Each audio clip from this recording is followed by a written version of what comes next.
En el episodio de hoy haremos un recorrido especial, uno que nos llevará a las profundidades de un monte donde encontraremos un objeto maldito, a un pueblo rodeado de páramos y niebla, donde una leyenda sale a recorrer sus calles y senderos, asustando o advirtiendo a los moradores de la noche, y también por más lugares extraños donde habita todo lo que no se supone debe habitar este plano.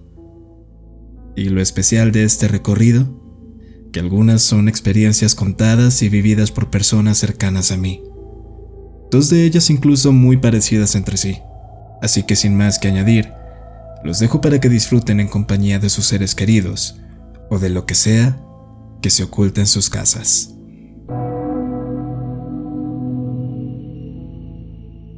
La siguiente historia nos llega desde tierras caribeñas, de un lugar marcado por la historia de la esclavitud, donde aún se pueden encontrar vestigios de épocas más violentas y crudas, y este relato, confiado a su servidor por alguien a quien considero un hermano, trata precisamente sobre su encuentro con algo que data de estas fechas remotas. Pero es mejor que les cuente esto desde su perspectiva.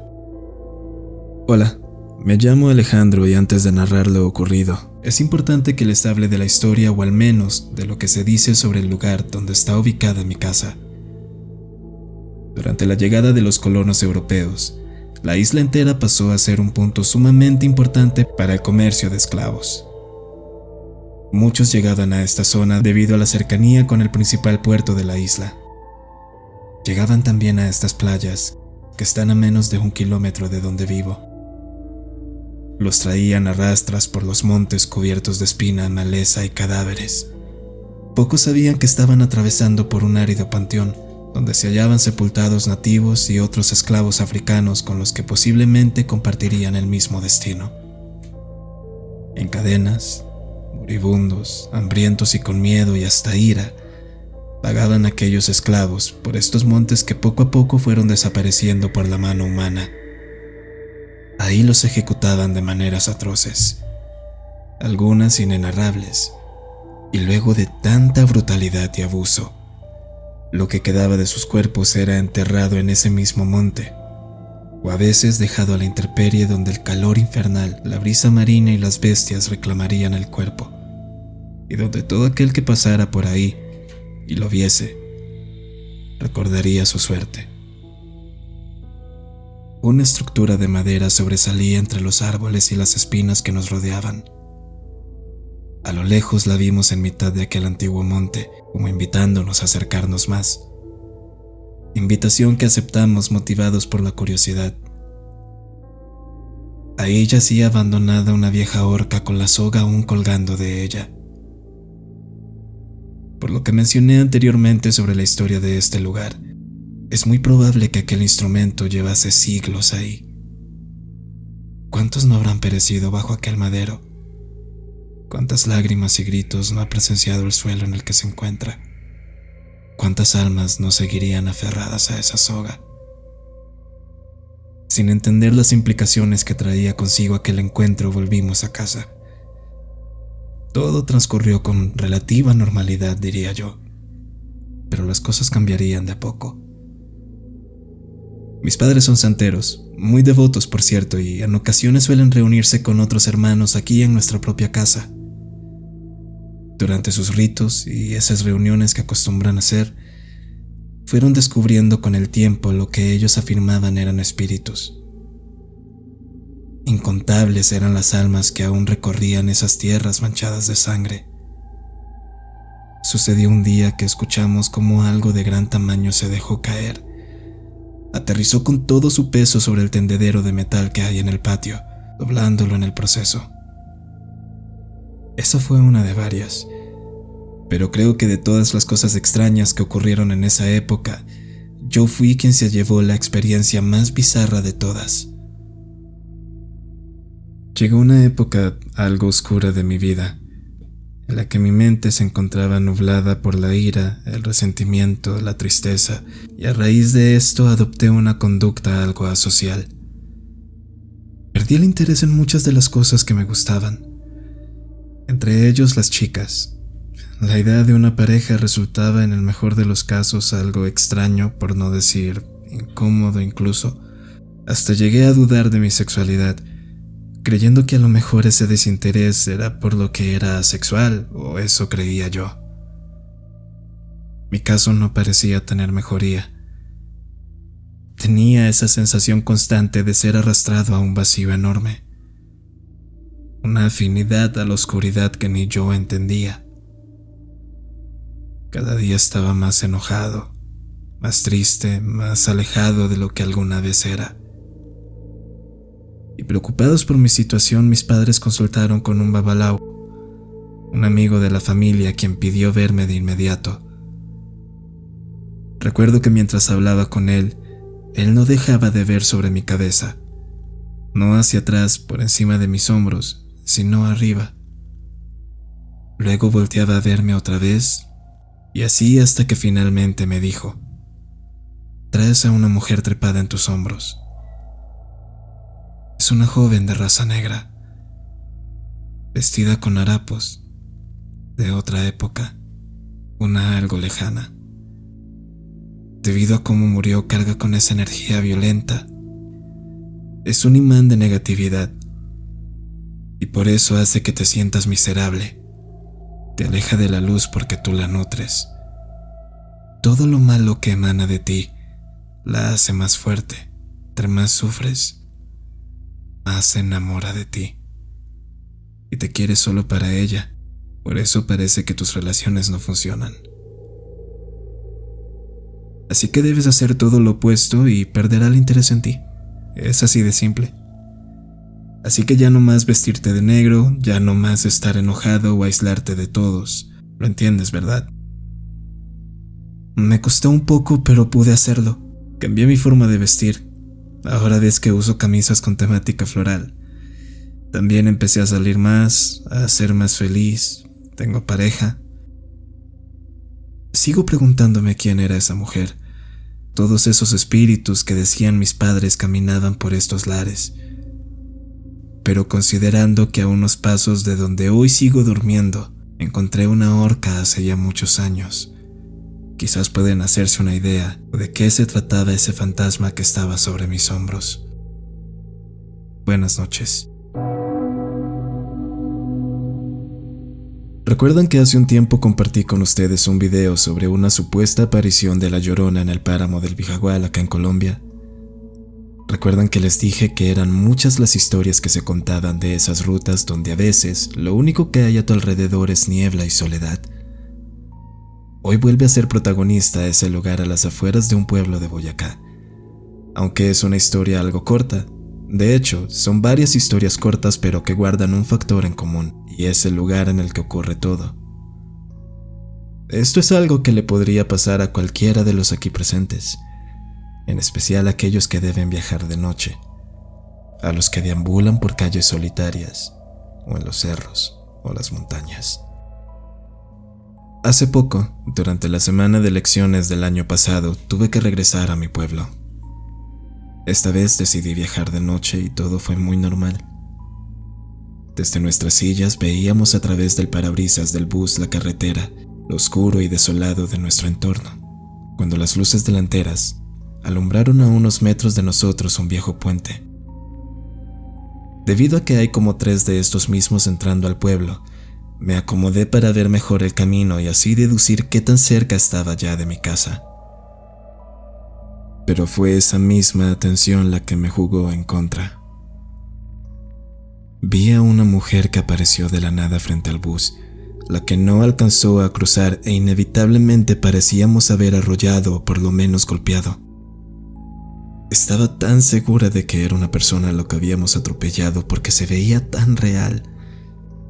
No había nada que me hiciera pensar que se tratase de un fantasma, al menos no al principio. Era bajita, de pelo largo y negro. Tenía un pantalón de jean, botas y una chaqueta.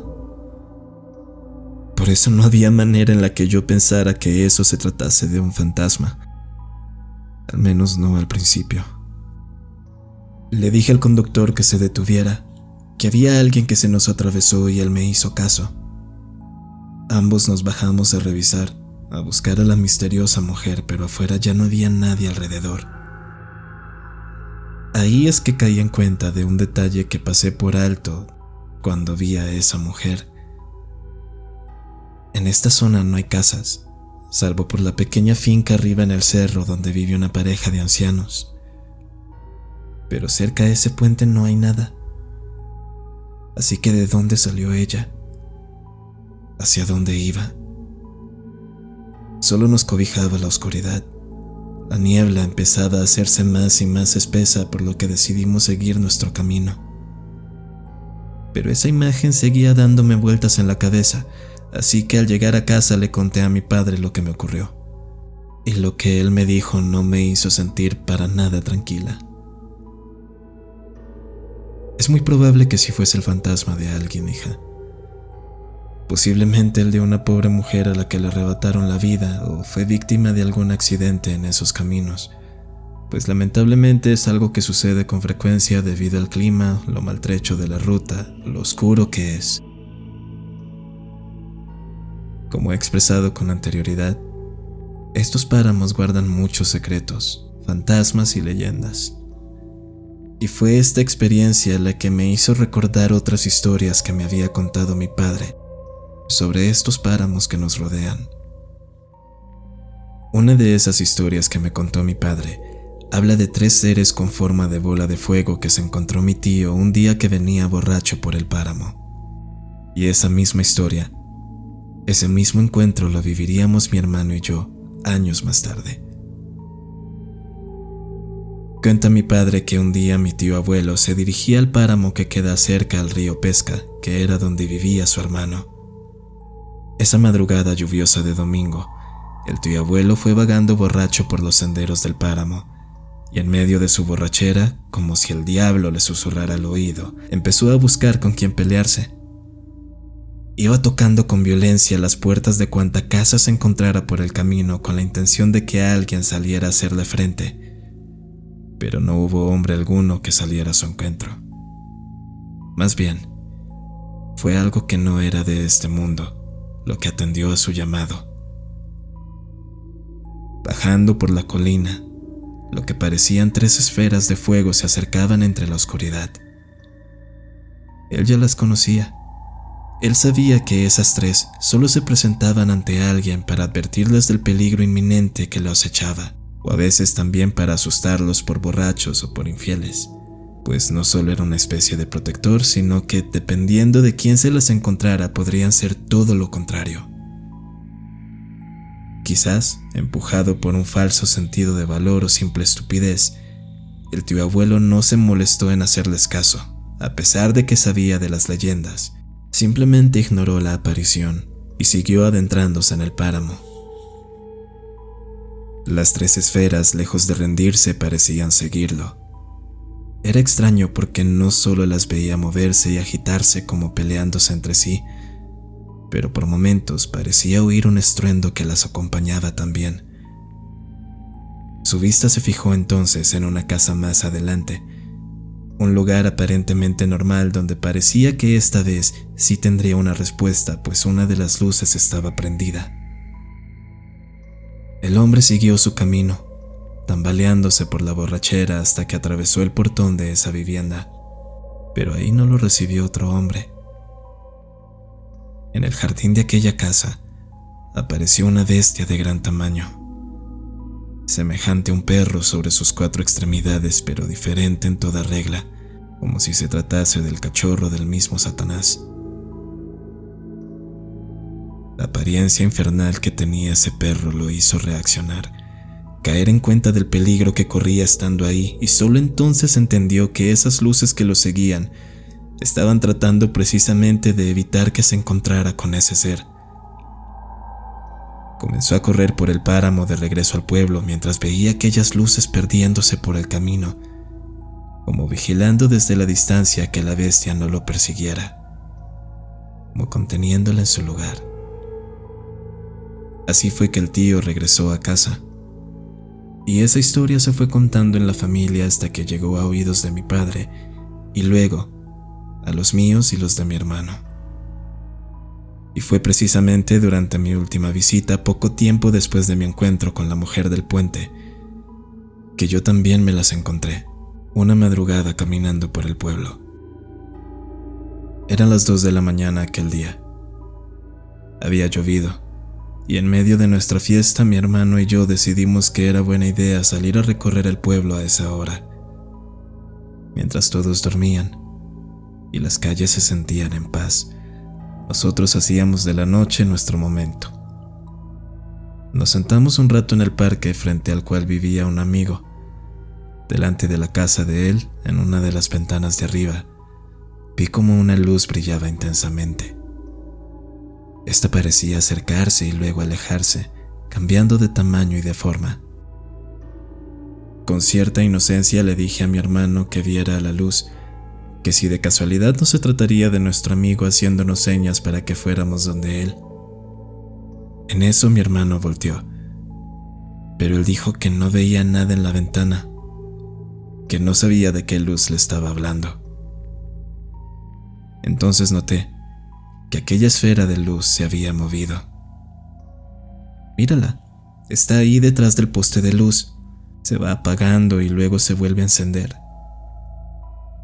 La luz se fue acercando más al parque. Se quedó en todo el centro del lugar, bailando de un lado a otro en el aire. La lluvia empezó a caer otra vez, lo que nos obligó a buscar refugio cerca de la fuente que estaba más abajo. Nos hicimos en una de las bancas y jugamos con la perrita mientras esperábamos a que escampara. Yo tenía a la perrita frente a mí, y detrás de ella, como escondiéndose tras una maceta enorme con un árbol, vi otra vez a esa esfera. Parecía que nos estaba siguiendo a donde quiera que fuéramos. Esta vez se la señalé a mi hermano y él la vio. Vio cómo se movía de un lado a otro, como bailando sobre su propio eje. Luego, una segunda esfera de luz se materializó de la nada al lado de esta. ¿Siempre han sido dos?, preguntó mi hermano. Qué curioso. Fíjate que hace poco hablaba con papá de una leyenda sobre 3 luces que se le aparecen a las personas que como nosotros andan tarde por estos caminos del pueblo. Pero estas son 2, no son 3 como en el cuento de papá. Igual sigue siendo raro. Como un último clavo en el ataúd, aquella frase terminó de sepultarme. Pues apenas la terminé apareció la tercera esfera danzando junto a las otras 2 que ahora estaban frente a nosotros. La que estaba en el centro de pronto se movió más en nuestra dirección y aquella última que llegó se nos perdió de vista por un segundo solo para aparecer a unos centímetros de mi cara. La tenía justo sobre mi hombro.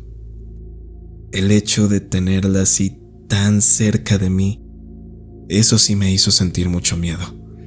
Y recordando la historia del tío abuelo, le dije a mi hermano que quizá ya era hora de volver, que posiblemente estaban aquí porque habríamos hecho algo malo, o peor, porque algo malo estaba por pasarnos. Nos levantamos de inmediato y por suerte la casa estaba muy cerca, pero en ese corto trayecto, los perros del vecindario parecieron despertar de golpe todos al tiempo, cuando hasta hace solo unos segundos el pueblo estaba en completo silencio. Empezaron a ladrar y a llorar, a aullar con desesperación y hasta con miedo a medida que nosotros nos alejábamos por la calle hasta nuestra casa. Debo decir que nunca vi nada más allá de esas esferas de fuego que parecían ir peleándose entre sí. Pero no pongo en duda de que tal vez algo muy malo acechaban. Pero no dudo de que tal vez algo muy malo estaba rondando las calles del pueblo esa noche. Y que ese encuentro paranormal que tuve yo, y que en algún punto tuvo mi tío abuelo, haya sido posiblemente con la leyenda de la Candileja. Para los que no son de estas tierras, les comento que la Candileja es uno de los tantos mitos de terror que se cuentan en este país, Algunos los atribuyen a regiones específicas, principalmente el llano, pero lo cierto es, y como ya he dicho con anterioridad, los muertos, los espantos, los demonios, estas cosas sobrenaturales, no necesitan de pasaporte, de tu aprobación ni de invitación para hacer acto de presencia. Seguro se estarán preguntando, ¿cuál es la leyenda, la historia detrás de estas bolas de fuego? Bueno, según la tradición oral de nuestros pueblos, de la gente de antaño y sobre todo de los que viven en el campo y el llano, hace mucho tiempo existió una anciana que, cegada por el amor que sentía por sus nietos, empezó a consentirlos demasiado. Más allá de consentirlos, se volvió extremadamente permisiva con ellos, acolitándoles sus groserías, sus blasfemias y los actos más repudiables que pudiera ocurrírseles a un par de niños. En una ocasión, dicen que los nietos la obligaron a hacer de caballo y a arrastrarse y cabalgar por toda la casa con ellos sobre su espalda. La vieja no era más que su sirvienta, su esclava, un juguete para la mente enferma de esos niños. Según dice la leyenda, luego de que la anciana falleció y llegó a las puertas del cielo, el propio San Pedro le negó la entrada y encima le impuso una penitencia, argumentando que su falta de mano firme para con sus nietos los había convertido en unos miserables, unos parias que no tendrían cabida en la sociedad, que tomarían y harían lo que les viniera en gana sin repercusión alguna. Por ese daño, tanto ella como sus nietos debían pagar. Ahora tenían una deuda pendiente con el de arriba, y quizás hasta con el de abajo también. Así fueron condenados por el cielo, a vagar los llanos, los páramos y las montañas como algo no humano. Como 3 bolas de fuego, 3 antorchas que nunca se extinguen, cuyos brazos bailotean como tentáculos ardientes. Dicen que se hacen presentes a los borrachos, a los infieles, a los hombres que no son de corazón puro y con una predisposición al mal. Otros comentan, como en el caso de estos relatos, que a veces se les aparece a los que vagan de noche donde no deben. No solo con el propósito de asustarlos, pero se piensa que también para proteger, para advertir, en especial a los niños, precisamente por ese amor de madre que todavía carga consigo aquel ente, el mismo que la condenó. Es uno de esos cuentos que te deja pensando qué es verdad y qué no. Si acaso en el momento en el que empezamos a creer demasiado en las leyendas, tal vez se vuelven realidad, o puede que lo hayan sido desde siempre. ¿Qué opinan ustedes? Para la siguiente historia dejaremos atrás los páramos y las montañas, para adentrarnos en la selva del Guaviare. Fue confiada a mí por la misma persona que me confió las otras 2 historias que acaban de escuchar, pero esta vez el protagonista es uno de sus tíos. Hace muchos inviernos, cuando mi padre apenas era un joven de 20 años, mi tío le contó una anécdota que tuvo en la selva del Guaviare. Luego, mi padre me la contó a mí, y ahora es mi turno de compartirla con ustedes. Por esta época, uno de mis tíos, como ya especifiqué, vivía en el Guaviare, un lugar rodeado de selva. En ese entonces, contaba mi padre, mi tío solía tener muchos problemas con su señora. Discutían incesantemente, algo que colmaba la paciencia del hombre, quien en medio de esas discusiones solo se le ocurría salir de casa. Tomaba su caballo y su mula y salía al pueblo a hacer el mercado, y con lo que quedaba, ya buscando una excusa para no volver temprano a casa y así no discutir, se quedaba bebiendo con sus compadres en la cantina. En una de esas escapadas al mercado y a las copas, cuando regresaba de vuelta a casa con el mercado, tuvo un encuentro cercano con algo maligno, algo maldito y profano. Él venía sentado en su caballo mientras que frente a ellos iba la mula con el mercado, avanzando a paso lento. De repente escuchó algo venir. Un caballo blanco que salió de la nada lo rebasó. El animal siguió su camino y mi tío no se inmutó, pues aquello no era nada fuera del ordinario. Pensó que quizás se habría escapado de alguna parte, de varios de los potreros que hay por la zona. Sin darle mayor importancia a lo ocurrido, siguió su camino. Pero unos pasos más adelante, un relincho retumbó en la selva, seguido del ruido de alguien al galope. Un segundo caballo blanco volvía a cortarle el paso.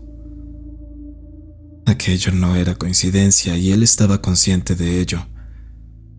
Parecía estar sudando todo el alcohol que se tomó. Temblaba mientras su caballo empezaba a dar vueltas en el mismo lugar, inquieto y temeroso. Los ojos del pobre animal estaban llenos de miedo, y los de mi tío igual, pues desde la frondosa selva y alrededores se comenzaron a acercar los cascos de un animal. Caballos, muchos de ellos. Las pisadas parecían rodearlos. De todas las direcciones provenían relinchos y pisadas, bramidos bestiales que sentía hasta en el pecho a medida que su corazón luchaba por salirse de ahí.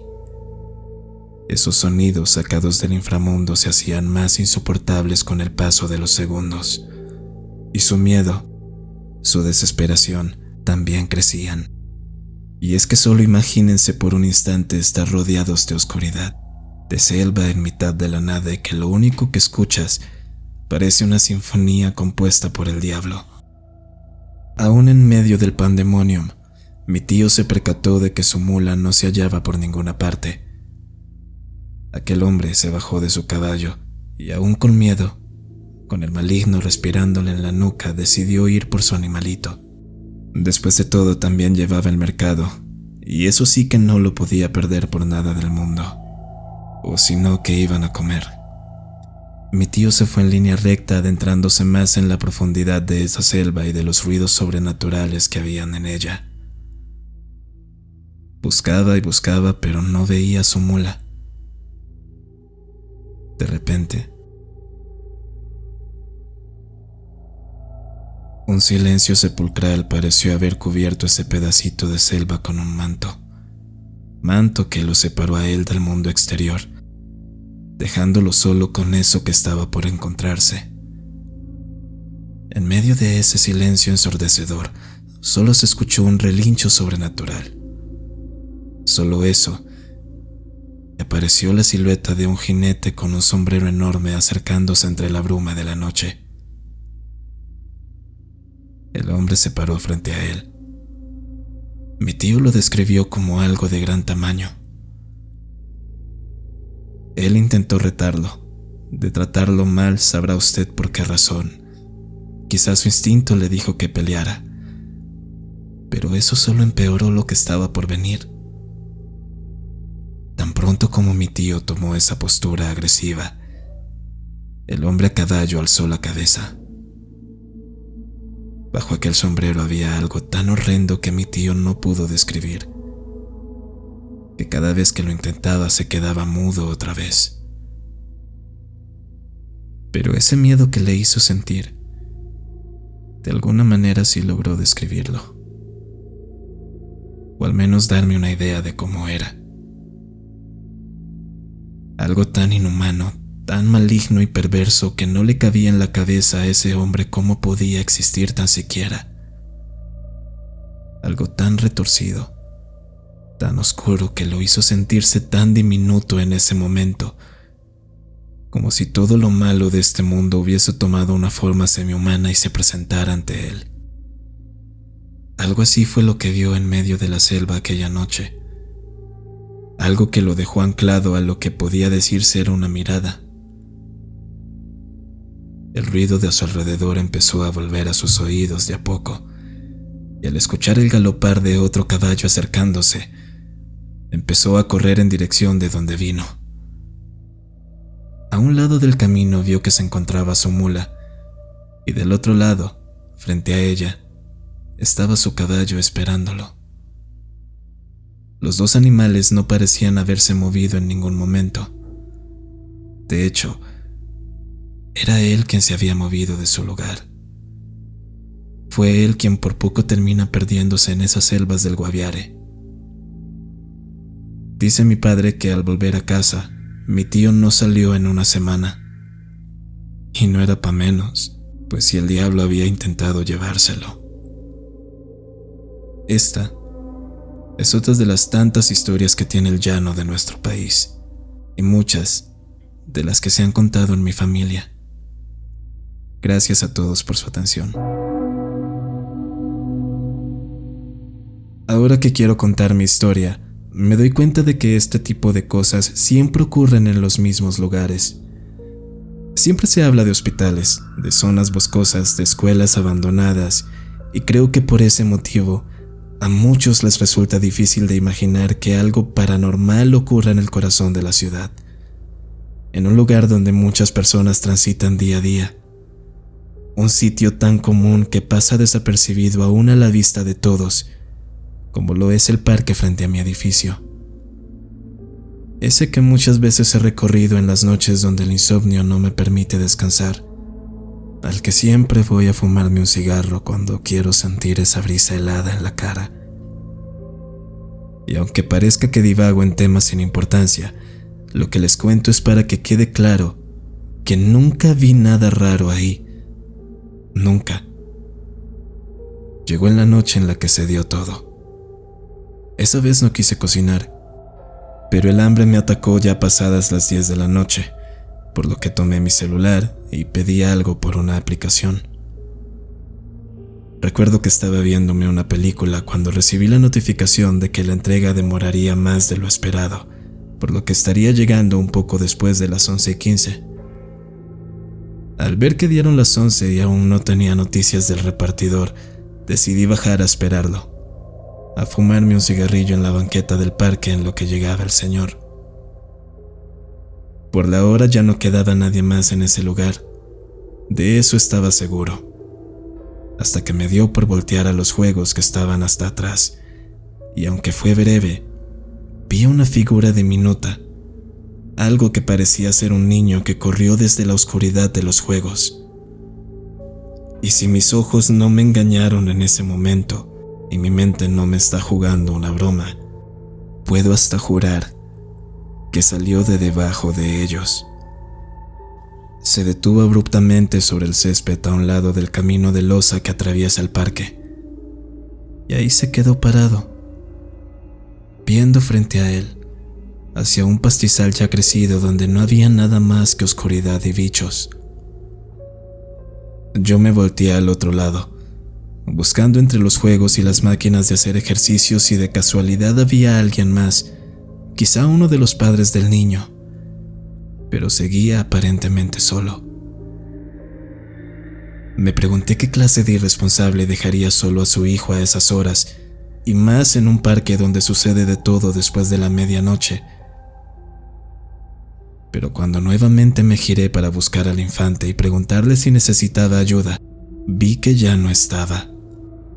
Esperando que no hubiese cruzado la avenida por su cuenta, y con cierta preocupación, fui atravesando el parque buscándolo sin éxito alguno, pues fue él quien me encontró a mí.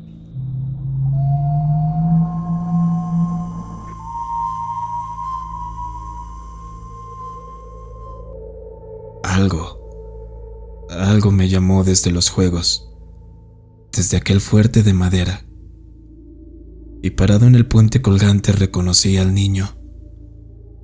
Parecía estar mojado, su saco y sus shorts sucios cubiertos de hojas ya podridas, su cara casi irreconocible porque parecía mezclarse con la noche, como si una sombra la cubriese casi en su totalidad salvo por sus ojos, lechosos pero enrojecidos. Recuerdo esas pequeñas manos infladas que sostenían la soga, pálidas pero con la punta de sus dedos morados casi negros. Era una imagen verdaderamente espantosa para mí.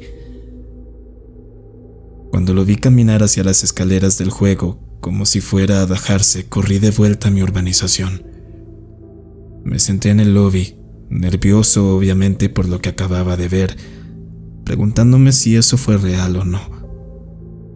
Aunque no quería, No podía evitar ver hacia afuera.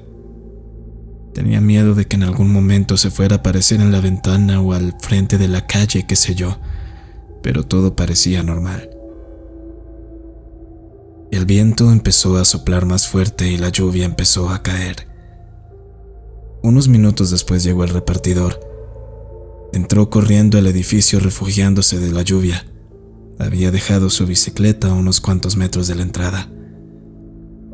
No me había percatado de que se había demorado más hasta ese momento, pues mi mente seguía en aquel ser del parque.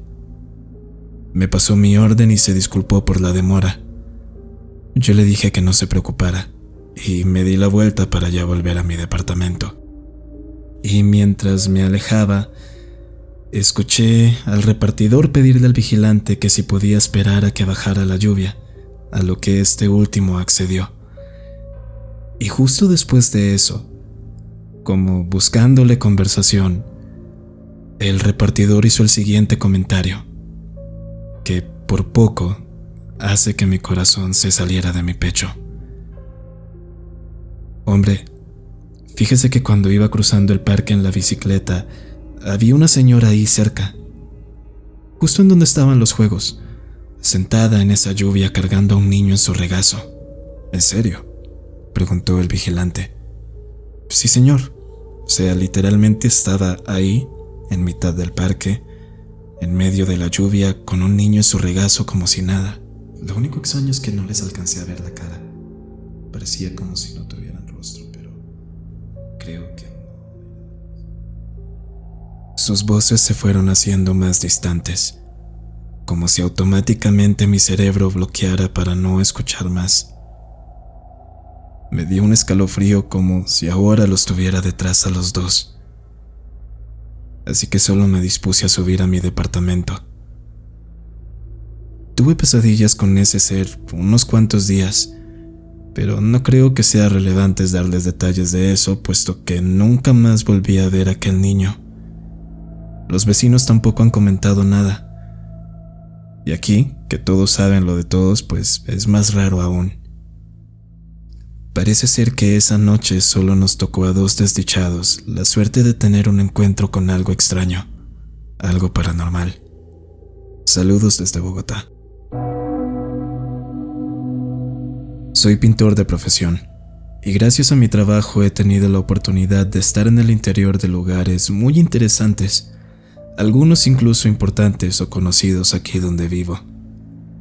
Y es también debido a esto que he conocido muchas personas con historias que contar, y algunas de esas historias han sido sobre los sitios en los que he tenido que trabajar. Es así como durante uno de los trabajos de restauración que he hecho en un reconocido hotel de la zona, que empieza mi historia. Muchos de los edificios cercanos al hotel provienen de muchos años atrás. Algunos fueron en su momento oficinas gubernamentales, bares, otros hoteles, o incluso se usaban con propósitos militares o policiales, algo en lo que elaboraré más adelante. Yo tendría que restaurar y repintar los muros de una de las plantas del lado oeste del hotel, y la que también era la zona más apartada. Las habitaciones de esa zona estaban muy cercas al mar. Afuera estaban los barrancos y las piedras en la playa, que llegaban hasta la fachada de esa zona. Ese era el muro del pasillo que separaba esas habitaciones de la playa. Y en lo alto de este muro, a lo ancho de todo ese pasillo, se podían ver varios barrotes que dejaban pequeñas aperturas por las que uno se podía asomar hacia el mar. Un detalle un poco rústico, pero que le daba cierto encanto a ese lugar. Fue durante mi primera semana en ese trabajo que empecé a notar algo extraño. De aquellas habitaciones vacías, empezaba a escuchar conversaciones en un idioma que no lograba entender. A veces eran más voces, otros acentos, otro idioma. Siempre llegaban con el atardecer, cuando la luz anaranjada del sol entraba por los barrotes, acompañada con una tristeza y nostalgia tan profunda que la sentía propia. Siempre cuando estaba por caer la noche, parecía que el purgatorio, hubiese abierto sus puertas en ese punto alejado de todos. A veces escuchaba a alguien llorar en la penúltima habitación, pero con mucho, mucho sentimiento, tanto que me afligía.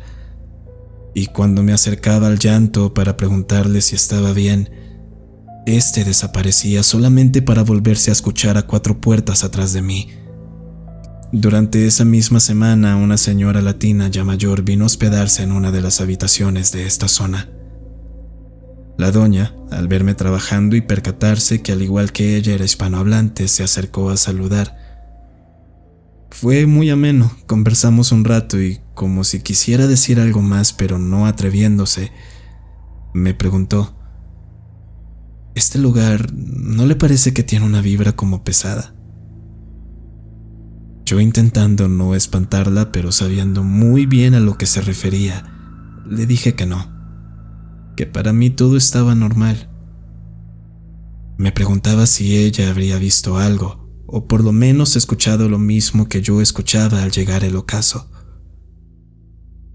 No fue sino hasta el día siguiente que me la encontré de casualidad, que me comentó que le tocó cambiarse de habitación. Al parecer, durante la noche mientras dormía, escuchaba gente que se paseaba de un lado a otro cerca de su cama, que escuchaba el ruido de cadenas golpeando constantemente con los muros. Ella escuchaba las olas reventarse contra las piedras con agresividad, como si afuera se aproximara una tormenta. El mar estaba bravo, dijo ella. En un momento se incorporó y se sentó al borde de la cama cuando algo tiró con violencia de su cabello, mandándole la cabeza hasta atrás y dejándola con un dolor insoportable después. Luego de que me contara su experiencia, sentía que si eso se había manifestado por fin, y que ahorita no solo se había quedado en ruidos o sensaciones, sino que también hacía daño, lo ideal sería que terminara rápido con el trabajo que tenía pendiente en esa zona. Y entonces decidí quedarme 2 horas extra por los próximos 2 días. De esa manera acabaría lo poco que faltaba y podría dedicarme a la otra parte bajo remodelación. Eran épocas decembrinas, por lo que oscurecía más temprano. No conté con eso. Se me olvidó por un momento que ahora la luz duraría menos y que eso significaba convivir más tiempo con lo que habitaba en el hotel. El primer día que me quedé esas horas extra no hubo suceso alguno fuera de lo común. Pero al siguiente día hubo un problema con la pintura faltante. Al parecer se habían equivocado de tipo y les tocó salir de última hora a conseguir ese galón que faltaba. Aquello no sería mucho, solamente 1 hora. Solo 1 hora más tendría que haberme quedado. Hasta las 8. Hasta las 8 y todo acaba, me decía a mí mismo. Ya faltando poco para que se terminara el turno, cuando estaba recogiendo mis cosas, se escuchó un alboroto en las habitaciones. Otra vez el llanto. Otra vez alguien lloraba y azotaba unas cadenas contra el muro. Era un sollozo que te rompía el corazón, pero que también te congelaba de miedo. Un eco sobrenatural llenaba el pasillo. Empecé a guardar las cosas con más velocidad, tratando con mi mejor esfuerzo de mantener la calma en el proceso, de no dejarme vencer por el miedo. Hasta que el ruido del otro lado del muro me llamó la atención. Se escuchaban como las voces de muchas personas que venían del mar. Debido a que los turistas a veces tienden a cometer ciertas imprudencias como nadar donde no se supone deben nadar, decidí asomarme, verificar que lo que estaba escuchando allá afuera no eran personas de verdad. Así que tomé una de las cubetas de pintura, me asomé por los barrotes y, sobre el barranco y en el mar, vi la silueta de muchas personas. Algunas estaban flotando en el agua, otras de pie o de rodillas sobre las piedras, como lamentándose.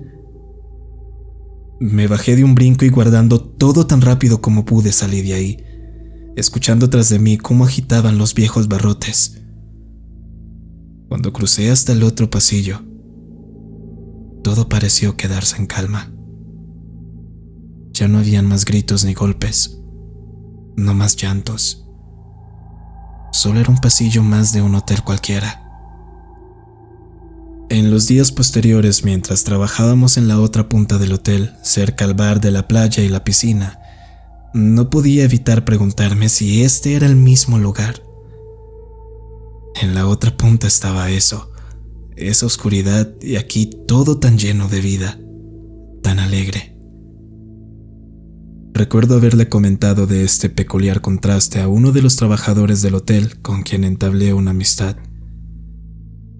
Él me contó que había una razón por la que esa zona mantenía tan vacía, que rara vez alquilaban esas habitaciones, y es que esa parte del hotel data ya de mucho tiempo atrás. Esa parte era una extensión de lo que alguna vez fue usado por oficiales de la Marina y por policías como calabozos. Y ahí mantenían a los presos en muy malas condiciones.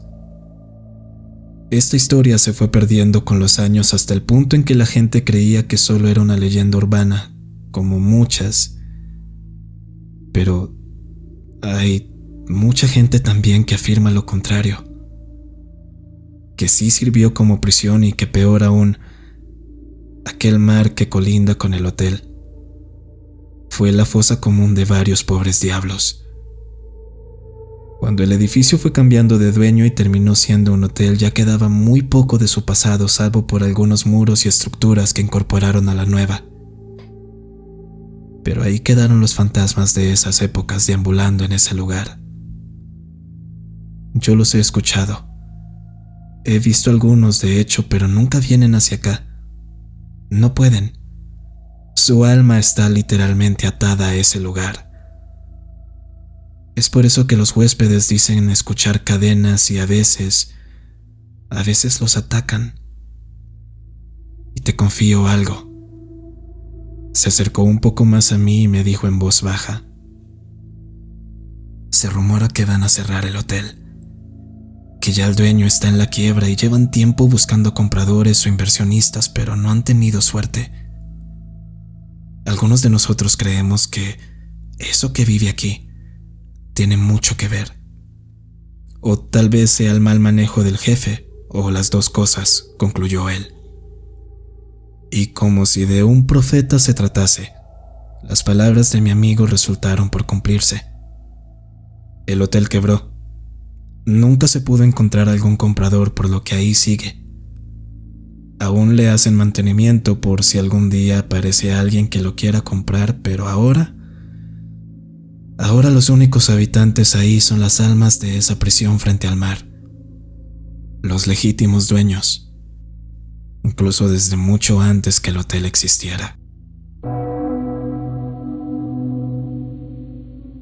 Creo que muchos soñamos con ver de nuevo a ese ser querido que ya nos dejó.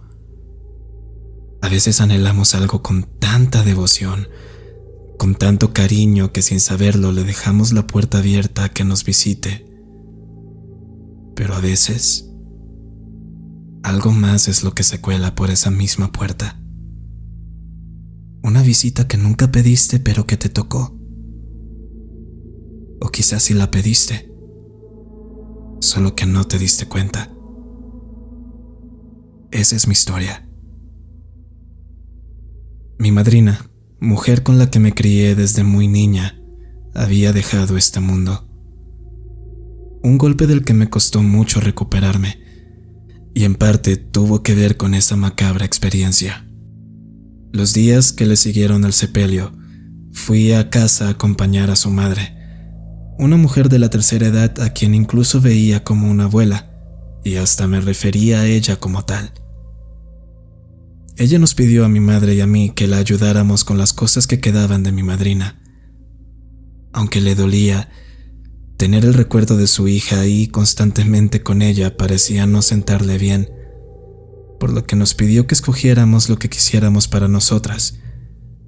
Pero en vez de hacer eso, yo me senté a solas en su cuarto, A oscuras, comencé a extrañarla demasiado, y como en las noches anteriores le pedía que viniera a decirme que era mentira, que aún seguía aquí, que me dejara verla una última vez.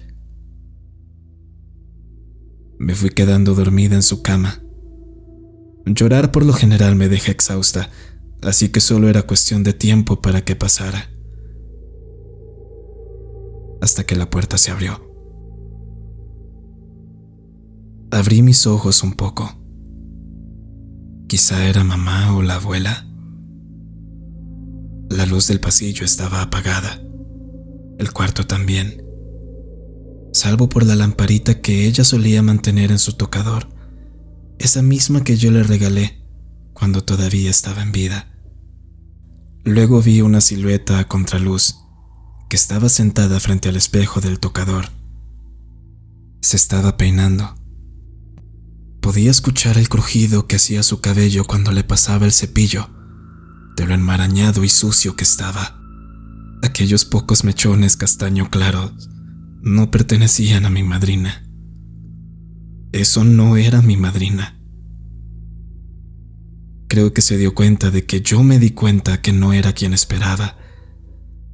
Así que se fue corriendo un poco en la silla, arrastrándola, haciendo rechinar las patas de esta en el piso de madera, dejando un espacio entre ella y el espejo, de manera que la pudiera ver, que su reflejo quedara de frente a mí. Ahí solo había una masa de carne, algo que no tenía nada más que orificios donde deberían estar sus rasgos. Eso había entrado a mi habitación, no mi madrina, ese demonio. Grité a todo pulmón mientras salí del cuarto y mi mamá llegó corriendo. En medio de las lágrimas y el shock, le conté lo que pude. Sé que quizá no debía hacerlo frente a la abuela, que tal vez era imprudente decirle que vi un fantasma en el cuarto de su hija pocos días después de que ella tuvo que enterrar al que fue el amor más grande de su vida. Pero la abuela fue sola al cuarto. Ahí encontró el cepillo, y en él varias hebras de un cabello largo, castaño, que empezó a apestar, así que botamos el cepillo. Luego me dijo que no hay nada de malo en extrañar a los muertos, que está bien llorarlos, pero cuando nos aferramos tanto a eso, no pueden descansar, y sin quererlo estamos invitándolos a volver. Pero muchas veces, esa invitación le llega a la persona incorrecta. Esas fueron sus palabras. Ahora entienden las que yo dije al principio. Después de lo ocurrido, solo me dediqué a rezar por mi madrina, pero dejé de pedirle que regresara a mí. Aunque no hay nada que me hubiese gustado más en este mundo, pero ya aprendí la lección. Y espero que ustedes también. ¿Creían que habíamos terminado? Pues no. Todavía queda una historia más por contarles, una experiencia más por atormentarlos. Solamente quería tomarme un pequeño momento para darles las gracias por la bienvenida tan grande que me dieron después de mucho tiempo. No me alcanza la vida para agradecerles mucho, la verdad, pero solamente querían que lo supieran, que he leído sus mensajes y que han ayudado mucho, pero mucho, a que me sienta mejor, sobre todo en estos días. Ahora sí, sin quitarles más tiempo, vamos con esta última historia. Yo soy Nick, los quiero mucho y que la noche los bendiga.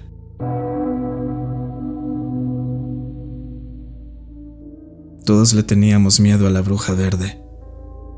Un nombre algo peculiar para un personaje de carne y hueso, pero que nos hizo temblar mucho. Era una pariente de mi abuela, que vivió en este rancho con nosotros por una parte significativa de nuestra niñez. Ella pasaba sus tardes en su casita separada de la principal, donde residía el resto. Éramos varios primos en el rancho, como muchas familias que vienen de esta región del país. numerosas y alegres, pero también con nuestros secretos, algunos oscuros incluso. Fermina, que era como se llamaba, pasaba sus días atendiendo sus plantas y las pocas veces que salía era cuando iba a la iglesia, luciendo siempre los mismos 3 vestidos, todos de un verde viridiano intenso pero extrañamente hermoso, que resaltaba mucho lo pálida que era su piel.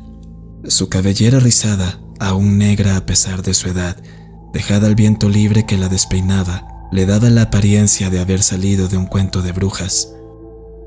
Así fue que irónicamente la bautizamos la Bruja Verde. Pero las palabras tienen poder, y pronto sabríamos lo bien que le hacía honor a su apodo. Durante una de las celebraciones de la Virgen, todos partimos hacia el poblado vecino, donde se haría una gran fiesta a la que asistirían todos. Una vez estando allá, uno de los primos comió algo que le cayó mal.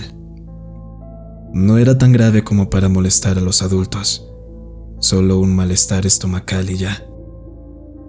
Pero mi primo, queriendo estar mejor en la casa por si necesitaba el baño, nos pidió que lo acompañáramos.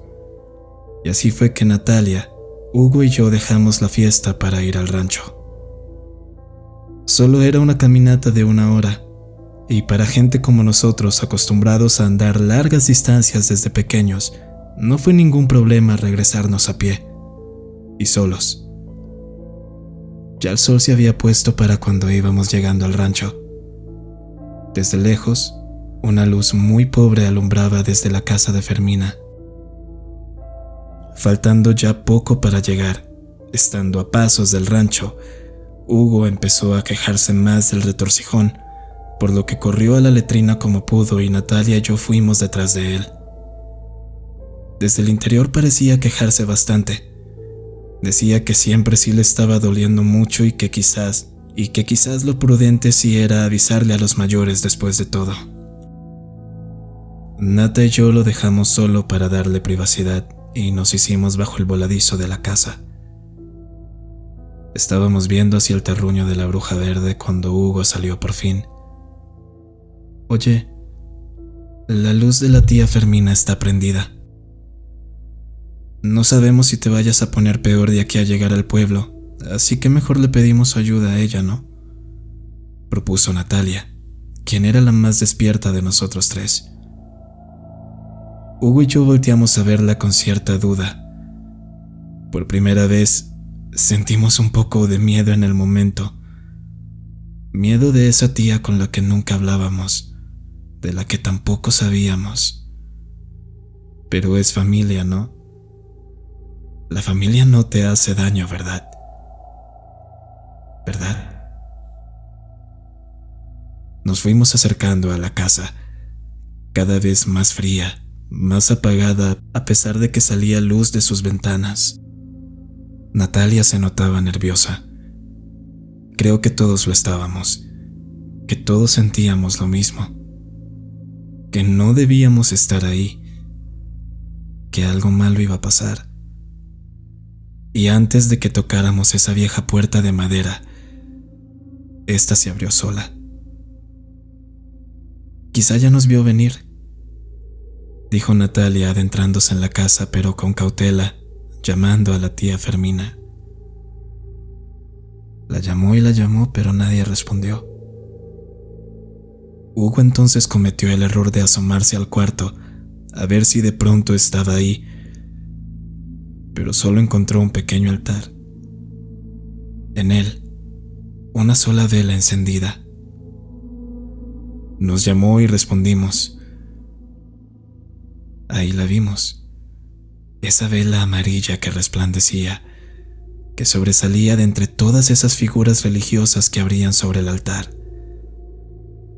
Y aún dentro de esas figuras, una parecía no pertenecer ahí. Algo tallado en madera oscura, con alas y cuernos, con la cabeza de un animal que ninguno de nosotros lograba adivinar qué era. Vimos entonces en su cama algo que parecíamos haber ignorado en un principio. algo que permanecía en posición fetal en el rincón más alejado de la puerta. Natalia empezó a jalar de nuestras camisetas para que dejáramos ese lugar de inmediato, pero justo cuando empezábamos a correr, Fermina apareció en la sala. Así, salida de la nada, nos tomó a Hugo y a mí del brazo. Lo hizo con tanta fuerza que nos levantó a los dos. Esa mujer casi decrépita y senil nos alzó sin ningún esfuerzo a mí y a mi primo. Natalia empezó a alarla del vestido, y eso pareció enfurecerla aún más. Nos dejó ir a Hugo y a mí, pero luego le soltó una bofetada tan fuerte a la pobre Natalia. Los tres estábamos asustados. Nunca pensamos que esa señora reaccionaría de esa forma. Por un momento le tuvimos más miedo a ella que a esa cosa que acabábamos de ver en su cuarto. Yo sacudí a mis primos y nos fuimos corriendo hasta los potreros de la finca vecina, y ahí nos escondimos. Hugo no dejaba de llorar por el dolor y el miedo, pero no teníamos más opción. No podíamos regresar a la casa y tampoco podíamos irnos hasta el pueblo, menos ahora que ya había oscurecido por completo. Permanecimos amontonados en ese potrero hasta ya entrada la noche, cuando el frío no nos dejaba pensar, cuando el cansancio ya empezaba a sentirse en nuestros párpados. Vimos entonces un grupo de gente que bajaba por los maizales. Sus voces se iban acercando, y reconocimos en la algarabía la voz de nuestros tíos y la de los primos. Eso fue lo único que nos hizo sentir lo suficientemente seguros para salir a su encuentro. Cuando contamos lo ocurrido, era obvio que lo que le seguía sería una confrontación entre nuestros padres y esa señora. Y así pasó tal cual. Estalló una disputa. La madre de Natalia estaba furiosa, pues la mano de Fermina había quedado marcada en la cara de su hija. Y nuestros brazos, los de Hugo y los míos también. Algo en esas marcas que nos había dejado la mujer me aterró.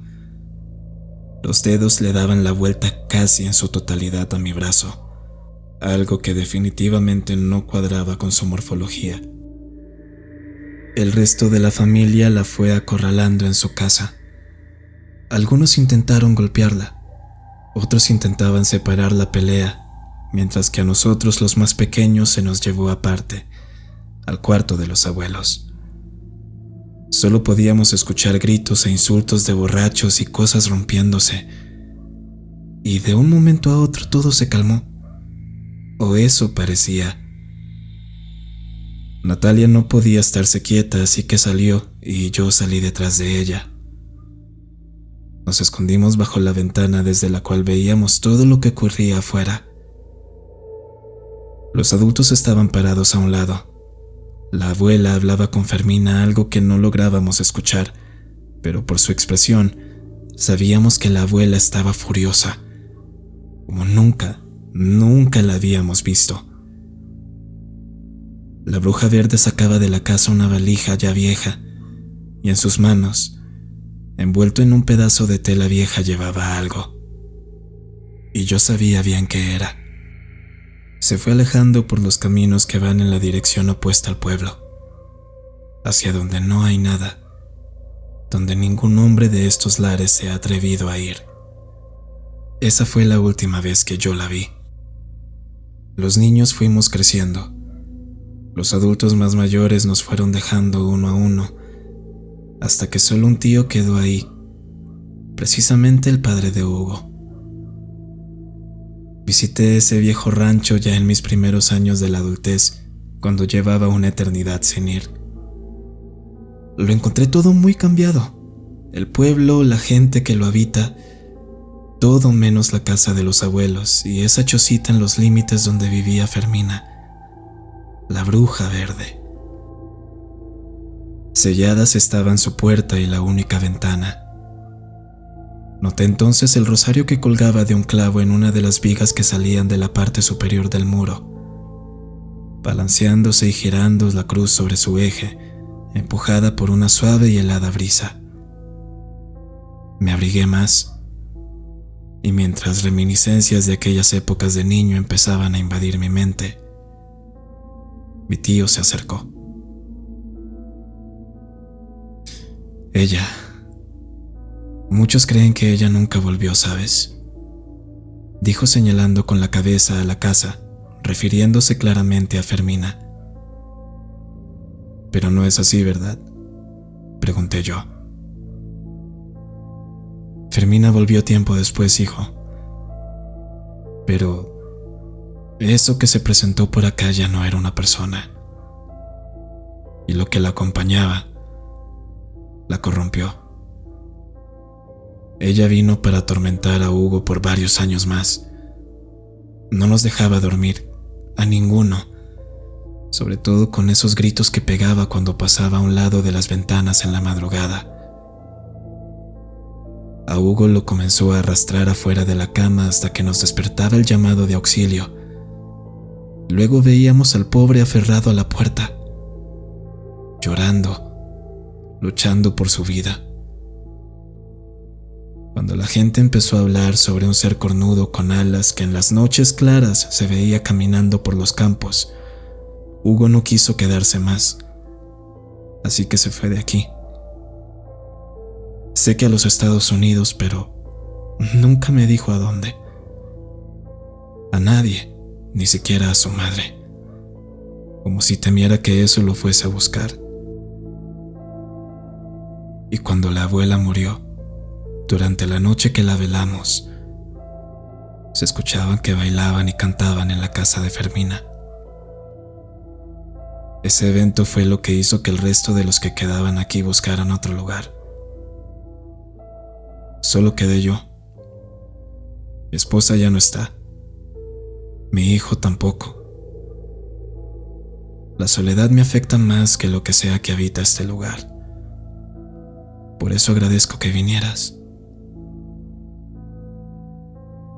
Y esa fue la última vez que vi a mi tío. La última vez que volví a ese lugar, donde ahora solo quedan escombros, excepto esa vieja casa, la casa de la bruja verde.